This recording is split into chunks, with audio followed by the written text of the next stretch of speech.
সাগরের বুক চিরে ধেয়ে আসছে দানব আকৃতির একটি যুদ্ধজাহাজ। তাকে ডাকা হয় সাগরের ভাসমান দৈর্ঘ্য নামে। এটি চীনের সবচেয়ে শক্তিশালী এবং আধুনিক যুদ্ধজাহাজ। নাম টাইপ-055 ডেস্ট্রয়ার। ন্যাটো বাহিনী এর নাম দিয়েছে রিনহাই ক্লাস ক্রুইজার। কিন্তু কি আছে এই যুদ্ধজাহাজে, যা নিয়ে আমেরিকা থেকে শুরু করে অস্ট্রেলিয়া পর্যন্ত বিশ্বের বড় বড় শক্তিধর দেশগুলোও আজ চিন্তিত। চলুন জেনে নেওয়া যাক এই ভাসমান দৈর্ঘ্যের আসল রহস্য। কয়েক দশকের প্রযুক্তিগত গবেষণা আর কঠিন পরিশ্রমের পর 2014 সালে শুরু হয় এই দানব তৈরির কাজ। 2017 সালে প্রথম জাহাজটি পানিতে ভাসে এবং 2020 সালে ন্যাংচাং নামের প্রথম টাইপ-055 ডেস্ট্রয়ার চীনের নৌবাহিনীতে যুক্ত হয়। এর মাধ্যমে চীন 10,000 টনেরও বেশি ওজনের যুদ্ধজাহাজ তৈরির অভিজাতক লাভে প্রবেশ করে। আকারে এটি এতটাই বিশাল যে লম্বায় প্রায় 180 মিটার, যা আমেরিকার বিখ্যাত টিকেন্ডরোগা ক্লাস ক্রুইজার বা দক্ষিণ কোরিয়ার সেজং দ্য গ্রেট ক্লাস ডেস্ট্রয়ারের চেয়েও বড়। বর্তমানে এটিকে এশিয়ার সবচেয়ে শক্তিশালী ডেস্ট্রয়ার হিসাবে গণ্য করা হয়।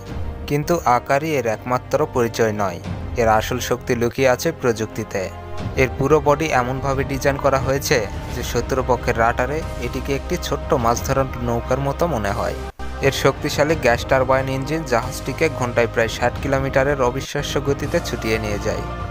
এর চোখ বা ডুয়েল ব্যাং ওয়াটার সিস্টেম এতটাই শক্তিশালী যে এটি 500 কিলোমিটার দূর থেকে একই সাথে 400টি আকাশপথের টার্গেটকে এবং 200টি সমুদ্রের টার্গেটকে একসাথে ট্র্যাক করতে পারে। এর রাডার সিস্টেম আমেরিকার এইজেস কমব্যাট সিস্টেমের চেয়েও এক প্রজন্ম এগিয়ে আছে বলে ধারণা করা হয়। এই জাহাজকে ভাসমান মিসাইল আর্সেনাল বলা হয়। এর বুকে রয়েছে 112টি মিসাইল লঞ্চিং সেল। এখান থেকে ছোড়া যায় ভয়ঙ্কর সব মিসাইল। তবে সবচেয়ে মারাত্মক হল YJ-21 hypersonic antiship ballistic missile. এই মিসাইল শব্দের চেয়ে 10 গুণ গতিতে ছুটে গিয়ে 1500 কিলোমিটার দূরের যে কোনো এয়ারক্রাফট ক্যারিয়ারকে মুহূর্তের মধ্যেই ধ্বংস করতে পারে। এই ক্ষমতার কারণে একে ক্যারিয়ার কিলার বলা হয়। শুধু তাই নয়, এর সামনে থাকা 130 মিলিমিটারের কানন 30 কিলোমিটার পর্যন্ত আঘাত হানতে পারে। এই ডেস্ট্রয়টি শুধু একা একটি দানব নয়, এটি পুরো নৌবহরের মস্তিষ্ক হিসাবে কাজ করে।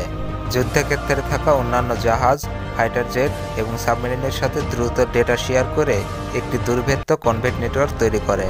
টাইপ-055 এর ক্ষমতা এতটাই যে অস্ট্রেলিয়ার নৌবাহিনীর কর্মকর্তারাও স্বীকার করেছেন যে এই ধরনের আধুনিক যুদ্ধজাহাজের সামনে ভৌগোলিক দূরত্ব আর কোনো সুরক্ষা দিতে পারে না।